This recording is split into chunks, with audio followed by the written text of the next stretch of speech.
In this video, I will discuss how Flak causes the media to self-censor and how this forms a filter regarding which news is published. Journalists may hide the facts, censor information, and fail to research sensitive issues. In a survey of nearly 300 journalists and news executives in the United States undertaken by the Pew Research Center and the Columbia Journalism Review, some 25% of the journalists reported having purposely avoided newsworthy stories, while nearly as many admit having softened the tone of stories to benefit the interests of their news organizations. The research identifies commercial and/or competitive forces as reasons for self-censorship. The study also shows how conflict with organizational interests was an important motivator for self-censorship, with 35% reporting that stories that might damage the economic interests of the media entity are often or sometimes unreported. 29% claimed the same about stories that would damage the interests of advertisers.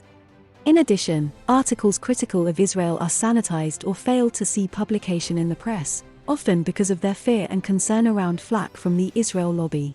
Jonathan Cook suggests fear of Flak was a primary reason for The Guardian deciding against publishing his article about Israel's chief state pathologist. Yehuda Hiss's link to repeated unauthorized removals of organs, black market organ sales, and around allegations that the Israeli army were possibly supplying Arab corpses for organ harvesting. Cook's article speculated on what measures are in place or could be put in place to ensure accountability, particularly under a system of occupation. Flak can involve governments withdrawing access to interviews or press conferences to reporters and media outlets which drift in their questioning on politicians from the desired narrative. Veteran broadcaster John Humphrys has claimed Tony Blair's government threatened to stop cooperating with flagship radio show Today if the BBC did not deal with him. He said an interview with the then Social Security Secretary Harriet Harman had prompted the unprecedented response from the new Labour leadership. It was a letter threatening to withdraw cooperation from BBC Today unless something was done about what they called the John Humphrys problem. There have also been calls for the Russian broadcaster RT to be banned in the UK because of bias. Now, I'm not saying that RT is unbiased, but as shown in some of my other videos, the BBC too has been proven in research studies to be biased. Russia today has been threatened with statutory sanctions by media regulator Ofcom after the Kremlin-backed news channel breached broadcasting regulations on impartiality with its coverage of the Ukraine crisis. Ofcom said all news must be presented with due impartiality, in particular, when reporting on matters of major political controversy. This despite the fact that the BBC was accused of a cover-up after spending almost £350,000 on a legal battle to suppress an internal report about bias in its Middle East coverage. A 7-year campaign to gain access to the 2004 document, which examined the corporation's coverage of the Israeli-Palestinian conflict, ended in defeat after the Supreme Court ruled it could remain secret. An article by Jane Merrick in The Guardian highlights former Defense Secretary Michael Fallon's aggressive and inappropriate sexual behavior towards her during her time as a political reporter for the Daily Mail.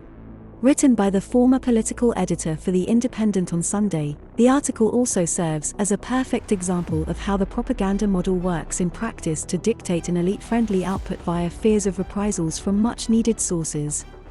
In it, she writes, "At the time, I was a 29-year-old junior political reporter at the Daily Mail.